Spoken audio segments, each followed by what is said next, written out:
ബോബി ചെമ്മണ്ണൂരിനെതിരെ കടുത്ത വിമർശനവുമായി ഹൈക്കോടതി. കോടതിയോട് നാടകം കളിക്കരുത് എന്ന് ബോബി ചെമ്മണ്ണൂരോട് ഹൈക്കോടതി. പുറത്തിറങ്ങിയാൽ അറസ്റ്റ് ചെയ്യാൻ ഉത്തരവിടാൻ അറിയാമെന്നും ഹൈക്കോടതി വ്യക്തമാക്കി. വിവരങ്ങളുമായി ജിജീഷ് കരുണാകരൻ ചേരുന്നു. ജിജീഷ്, കോടതി ഇന്ന് ശരിക്കും ബോബി ചെമ്മണ്ണൂരിനെ കുടഞ്ഞിരിക്കുന്നു. കോടതി കടുപ്പിച്ചാണ് പറഞ്ഞിട്ടുള്ളത്. ബോബി ചെമ്മണ്ണൂർ നാടകം കളിക്കുന്നു, അതേപോലെ തന്നെ തടവിൽ കഴിയുന്നവരുടെ വക്കാലത്ത് ബോബി ചെമ്മണ്ണൂർ എടുക്കേണ്ട ആവശ്യമില്ല. ഇത്തരത്തിൽ മാധ്യമ വാർത്തകൾ സൃഷ്ടിക്കാനാണ് ബോച്ചയുടെ നീക്കമെന്ന് കോടതിക്ക് കൃത്യമായി അറിയാം എന്നും കോടതി വിമർശിച്ചിട്ടുണ്ട്. കൂടുതൽ വിവരങ്ങൾ ജിജീഷ്. വിനോദ്, വലിയ രൂക്ഷമായ വിമർശനം, അതായത് ബോബി ചെമ്മണ്ണൂരിന്റെ ഭാഗത്തു നിന്നുണ്ടായ നീക്കങ്ങളോട് രൂക്ഷമായി തന്നെയാണ് കോടതിയുടെ പ്രതികരണങ്ങൾ ഉണ്ടായിട്ടുള്ളത്. നീതിന്യായ വ്യവസ്ഥയോട് ബോബി ചെമ്മണ്ണൂർ കളിക്കുകയാണ് എന്ന് ഹൈക്കോടതി പറഞ്ഞു. ആത്മാർത്ഥമായി ഇത് ക്ഷമ ചോദിക്കുന്നു എന്നാണ് ഇതിന് ബോബി ചെമ്മണ്ണൂരിന്റെ അഭിഭാഷകൻ നൽകിയ മറുപടി. കാരണം ബോബി ചെമ്മണ്ണൂരിനെ സംബന്ധിച്ചിടത്തോളം ഇന്നലെ സൃഷ്ടിച്ച നാടകീയ നീക്കങ്ങൾ വലിയ തോതിൽ തന്നെ തിരിച്ചടിയായിരുന്നു. ജയിലിൽ നിന്ന് ഇറങ്ങാൻ തയ്യാറാകാതിരിക്കുക, ഒപ്പം തന്നെ ജയിലിൽ തുടരുമെന്ന പ്രഖ്യാപനം നടത്തുക, നീതിന്യായ വ്യവസ്ഥയെ വെല്ലുവിളിച്ചുകൊണ്ട് ജയിലിൽ തുടരുന്ന മറ്റ് ആളുകൾക്ക് വേണ്ടി അവർ കൂടി പുറത്തിറങ്ങുന്നതിന് വേണ്ടിയുള്ള നീക്കം എന്ന് പറഞ്ഞുകൊണ്ട് അത്തരമൊരു പ്രഖ്യാപനത്തിന് മുതിരുക, ജയിലിൽ നിന്ന് പുറത്തു പോകാൻ തയ്യാറാകാതിരിക്കുക. കാരണം അതിവേഗത്തിൽ ജാമ്യം പരിഗണിക്കണമെന്നെല്ലാം ആവശ്യപ്പെട്ടുകൊണ്ട് കോടതിയെ സമീപിച്ച അതേ ആൾ തന്നെ പിന്നീട് ജാമ്യം ലഭിക്കുമ്പോൾ ജാമ്യ വ്യവസ്ഥകൾ പാലിച്ച് പുറത്തിറങ്ങാൻ തയ്യാറാകാതെ ഹൈക്കോടതി ഉത്തരവിനെ പോലും ലംഘിക്കുന്ന അല്ലെങ്കിൽ അതിനെ മാനിക്കാത്ത ഒരു സ്ഥിതി ഉണ്ടാക്കി. അതാണ് കോടതി വലിയ തോതിൽ തന്നെ ചോദ്യം ചെയ്തത്. ഹൈക്കോടതിയോട് ബോബി കളിക്കുകയാണ് എന്നാണ് ജസ്റ്റിസ് പി കുഞ്ഞികൃഷ്ണൻ ഈ ഒരു കേസ് പ്രത്യേകമായി പരിഗണിച്ചുകൊണ്ട്, സാധാരണ നിലയിൽ കോടതി ഈ കേസ് പരിഗണിച്ചു കഴിഞ്ഞതാണ്, ജാമ്യം നൽകിയ കേസാണ്. എന്നാൽ ഇവിടെ വാർത്തകളിൽ നിറഞ്ഞു നിന്ന ബോബി ചെമ്മണ്ണൂരിന്റെ ചില നീക്കങ്ങൾ, ജയിലിൽ നിന്ന് പുറത്തിറങ്ങുന്നില്ല എന്നീ വിവരങ്ങളെല്ലാം തന്നെ കോടതി നിരീക്ഷിച്ചു. ഇന്നലെ നടന്ന സംഭവ വികാസങ്ങൾ കോടതി അതീവ ഗൗരവത്തോടെയാണ് കണ്ടത് എന്നതിന്റെ ഏറ്റവും പ്രധാനപ്പെട്ട തെളിവാണ് ഇന്ന് ഈ കേസ് പ്രത്യേകമായി പരിഗണിക്കാൻ തീരുമാനിച്ചത്. 10:15 കേസ് പരിഗണിക്കാൻ തീരുമാനിക്കുന്നു. ബോബി ചെമ്മണ്ണൂരിന്റെ ഫോണിലൂടെ വിവരങ്ങൾ അന്വേഷിച്ചറിയാൻ അഭിഭാഷകർക്ക് കോടതി നിർദ്ദേശം നൽകിയിരുന്നു. എന്തും വിലക്ക് വാങ്ങാമെന്ന് ബോബി ചെമ്മണ്ണൂർ കരുതേണ്ട എന്ന ഒരു പ്രധാനപ്പെട്ട താക്കീത് കൂടി ഹൈക്കോടതി ഇവിടെ നൽകുകയും ചെയ്തിട്ടുണ്ട്. ബോബി തടവുകാർക്കൊപ്പം ജയിലിൽ ആസ്വദിക്കട്ടെ, വിശദീകരണം നൽകാൻ മുതിർന്ന അഭിഭാഷകൻ ഹാജരാകേണ്ടെന്നും ഹൈക്കോടതി പറഞ്ഞിട്ടുണ്ട്. ഹൈക്കോടതിയോട് കളിക്കരുത് എന്ന് തന്നെയാണ്. അതായത് കോടതിയെ പോലും ഇത്തരത്തിൽ കളിപ്പിക്കുന്ന സ്ഥിതിയിലേക്ക് ബോബി ചെമ്മണ്ണൂർ പോകരുത്. നേരത്തെ കേസെടുത്തതുമായി ബന്ധപ്പെട്ട കാര്യങ്ങൾ പരിഗണിക്കുമ്പോൾ ബോബി ചെമ്മണ്ണൂരിന്റെ ഭാഗത്തു നിന്ന് ഉണ്ടായിട്ടുള്ള കാര്യങ്ങൾ അല്ലെങ്കിൽ ഈ തെറ്റ് ചെയ്തത്, ഇത്തരം പരാമർശങ്ങൾ നടത്തിയതുമായി ബന്ധപ്പെട്ട ചില കാര്യങ്ങൾ കോടതി വിശദീകരിക്കുകയായിരുന്നു. ഇതെല്ലാം പരിഗണിച്ചുകൊണ്ട് തന്നെയാണ് കോടതി ഇത്രയും ദിവസം ജയിലിൽ കഴിഞ്ഞതുകൂടി കണക്കാക്കി ജയിൽ മോചനത്തിന് അവസരം ഒരുക്കിയിരുന്നത്. അങ്ങനെയാണ് ജാമ്യം ലഭിച്ചത്. ബോബി ചെമ്മണ്ണൂരിന്റെ തന്നെ ആവശ്യപ്രകാരമായിരുന്നു ഇത്തരത്തിൽ ജാമ്യം അനുവദിച്ചത്. അങ്ങനെ ജാമ്യം അനുവദിച്ചാൽ സ്വാഭാവികമായും പ്രതികൾ അതിവേഗത്തിൽ തന്നെ ജയിൽ മോചനത്തിനുള്ള നീക്കങ്ങൾ നടത്തുകയാണ് പതിവ്. പ്രത്യേകിച്ച് അടിയന്തരമായി ഹർജി പരിഗണിക്കണം, ജാമ്യ ഹർജി പരിഗണിക്കണം എന്നെല്ലാം ആവശ്യപ്പെട്ടുകൊണ്ട് കോടതിയെ സമീപിക്കുന്ന പ്രതികൾ അത്തരം നീക്കങ്ങൾ അതിവേഗത്തിൽ തന്നെ നടത്തുകയാണ് ചെയ്തത്. എന്നാൽ ഇന്നലെ അതിൽ നിന്ന് വ്യത്യസ്തമായി ബോബി ചെമ്മണ്ണൂരിന്റെ അഭിഭാഷകരും എല്ലാം നടത്തിയത് നാടകീയമായ ചില നീക്കങ്ങളായിരുന്നു. ജയിലിൽ നിന്ന് ജാമ്യം ലഭിച്ചിട്ടും ജയിലിൽ നിന്ന് പുറത്തിറങ്ങുന്നില്ല എന്നൊരു തീരുമാനത്തിലേക്ക് ബോബി ചെമ്മണ്ണൂർ മാറുന്നു.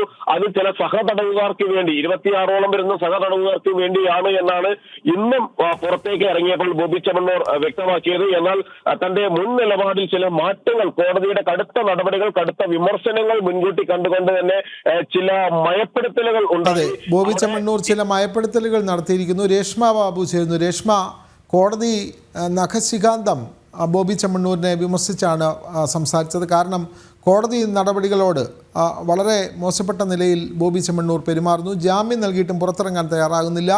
അവിടെ തടവുകാർക്ക് വേണ്ടി വക്കാലത്ത് പറയുന്നു. മാധ്യമ ശ്രദ്ധയ്ക്ക് വേണ്ടിയിട്ടുള്ള ശ്രമങ്ങളാണ് ബോബി നടത്തുന്നത് തുടങ്ങിയ വിമർശനങ്ങൾ ഹൈക്കോടതി ഉന്നയിച്ചിരിക്കുന്നു. സ്വാഭാവികമായും ബോബി ചെമ്മണ്ണൂരിൻ്റെ അഭിഭാഷകൻ ഇതിനുള്ള മറുപടിയിൽ എന്തെങ്കിലും മയപ്പെടുത്തൽ വരുത്തിയിട്ടുണ്ടോ, എന്തെങ്കിലും ക്ഷമാപണമോ, തൻ്റെ നിലപാടിൽ മാറ്റം അറിയിക്കാനുള്ള ഒരു സമീപനമൊക്കെ ബോബി ചെമ്മണ്ണൂരിൻ്റെ അഭിഭാഷകൻ കോടതിയിൽ പ്രകടിപ്പിച്ചിട്ടുണ്ടോ? രേഷ്മ ബാബു, അത്തരം കാര്യങ്ങൾ അറിയാൻ കഴിയുന്നുണ്ടോ?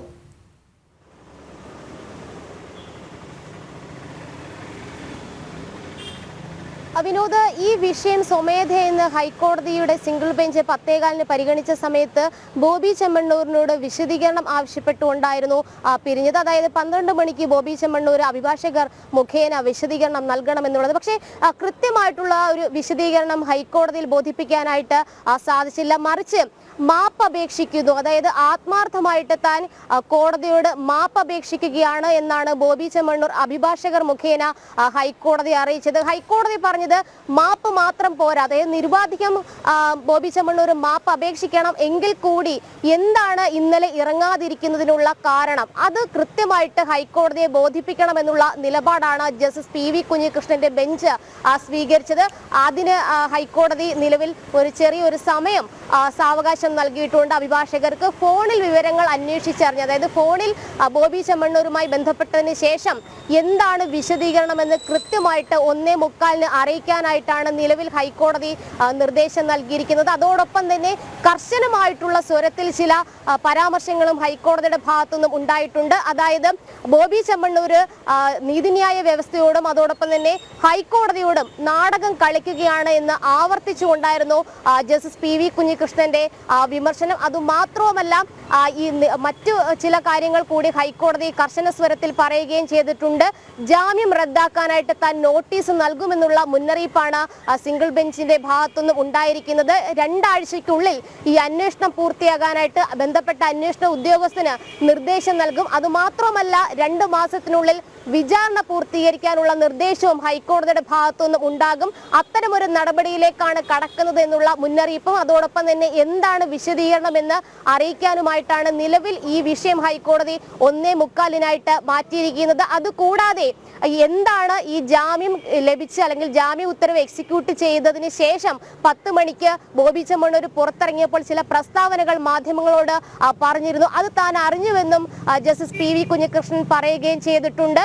തടവുകാർക്കൊപ്പം, അതായത് റിമാൻഡ് തടവുകാർക്ക് ഐക്യദാർഢ്യം പ്രഖ്യാപിച്ചുകൊണ്ടായിരുന്നു ബോബി ചെമ്മണ്ണൂർ കാക്കനാട് ജില്ലാ ജയിലിൽ നാടകീയമായിട്ടുള്ള രംഗങ്ങളൊക്കെ തന്നെ നടത്തിയത്. അതുകൊണ്ട് തന്നെ തടവുകാർക്കൊപ്പം ജയിൽ ആസ്വദിക്കട്ടെ ബോബി ചെമ്മണ്ണൂർ എന്നുള്ള പരിഹാസ രൂപേണയുള്ള വിമർശനവും ഹൈക്കോടതിയുടെ ഭാഗത്തുനിന്നും ഉണ്ടായി. എന്തായാലും 1:45 ഈ വിഷയം പരിഗണിക്കുമ്പോൾ മുതിർന്ന അഭിഭാഷകൻ ഹാജരാകേണ്ടതില്ല എന്നുള്ളതാണ് ഹൈക്കോടതി നിലവിൽ സ്വീകരിച്ചിട്ടുള്ള നിലപാട്. അതോടൊപ്പം തന്നെ ഈ ഫോണിൽ വിളിച്ച് ബോബി ചെമ്മണ്ണൂരിനെ അഭിഭാഷകർ ഫോണിൽ വിളിച്ച് ഇതിന്റെ കൃത്യമായിട്ടുള്ള വിശദീകരണം തേടിക്കൊണ്ട് അക്കാര്യം ഹൈക്കോടതിയെ അറിയിക്കുകയും വേണം. ഇന്ന് രാവിലെ 10:15 ഈ വിഷയം പരിഗണിച്ച സമയത്ത് തന്നെ ഹൈക്കോടതി കർശനമായിട്ടുള്ള മുന്നറിയിപ്പ് ബോബി ചെമ്മണ്ണൂരിന് നൽകിയതാണ്. യാതൊരു തരത്തിലും ഹൈക്കോടതിയോടോ നീതിന്യായ വ്യവസ്ഥയോടോ കളിക്കരുത് എന്നുള്ള ഒരു മുന്നറിയിപ്പായിരുന്നു ബോബി ചെമ്മണ്ണൂരിന് ഹൈക്കോടതി നൽകിയത്. മാത്രമല്ല, ഈ റിമാൻഡ് തടവുകാരെ സംരക്ഷിക്കുവാൻ ബോബി ചെമ്മണ്ണൂർ ആരാണ്, അതിനിവിടെ നീതിന്യായ വ്യവസ്ഥയുണ്ട് എന്നുള്ളതായിരുന്നു ഹൈക്കോടതി പറഞ്ഞത്. മാത്രമല്ല, ഈ ജാമ്യം അനുവദിക്കുവാൻ വേണ്ടിയിട്ട് മുതിർന്ന അഭിഭാഷകനായിരുന്നു കഴിഞ്ഞ ദിവസം ഹൈക്കോടതിയിൽ ഹാജരായത്. അദ്ദേഹം നിരവധി വാദമുഖങ്ങൾ ഹൈക്കോടതിയിൽ ഉന്നയിക്കുകയും ചെയ്തു. അത്തരത്തിൽ ലഭിച്ച ഒരു ജാമ്യം അത് നടപ്പിലാക്കുവാനായിട്ട് വിസമ്മതം അല്ലെങ്കിൽ അതുമായി ബന്ധപ്പെട്ട നാടകീയ രംഗങ്ങൾ അരങ്ങേറുക, ഇത് മുതിർന്ന അഭിഭാഷകനെ കൂടി അദ്ദേഹത്തെ കൂടി അപമാനിക്കുന്നതിന് തുല്യമാണ്, അപമാനിക്കുകയാണെന്ന് കൂടി ഹൈക്കോടതി വിലയിരുത്തുകയും ചെയ്തു. എന്തായാലും സീനിയർ അഭിഭാഷകൻ ഹാജരാകേണ്ടതില്ല. പക്ഷേ ബോബി ചെമ്മണ്ണൂരിന് എന്തുകൊണ്ടാണ് ഇന്നലെ പുറത്തിറങ്ങാതിരുന്നത്, എന്ത് സാഹചര്യമാണ് അടിസ്ഥാനപ്പെടുത്തിയത് ഇതിനെ ആധാരമാക്കിയിട്ടുള്ളത്, ഇതടക്കമുള്ള വിശദീകരണം ഫോണിൽ വിളിച്ചതിന് ശേഷം ബോബി ചെമ്മണ്ണൂരിനെ ഫോണിൽ വിളിച്ച് ചോദിച്ചതിന് ശേഷം ബന്ധപ്പെട്ട ജൂനിയർ അഭിഭാഷകർ ഹൈക്കോടതി അറിയിക്കുകയും വേണം. ഇതിൽ പ്രധാനമായിട്ടും ഹൈക്കോടതി നോക്കിക്കണ്ടത് ജാമ്യം ലഭിച്ച് ഹൈക്കോടതിയുടെ ഉത്തരവ് ലഭിച്ചതിന് ശേഷം ഒരു പൗരൻ ഹൈക്കോടതിയുടെ ഉത്തരവിനെ മറികടക്കുന്ന ഒരു സാഹചര്യം, കോടതി അവഹേളിക്കുന്ന ഒരു സാഹചര്യം, അത് വെച്ച് പൊറിപ്പിക്കാനാകില്ല എന്നുള്ള നിലപാടാണ് കോടതി സ്വീകരിച്ചത്. അതിന്റെ അടിസ്ഥാനത്തിലാണ് ജാമ്യം റദ്ദാക്കാനുള്ള. ഇന്നലെ ബോബി ചെമ്മണ്ണൂർ ജയിലിൽ കഴിയുന്ന ബോബി ചെമ്മണ്ണൂർ ജാമ്യത്തിനായി ഹൈക്കോടതിയെ സമീപിക്കുന്നു.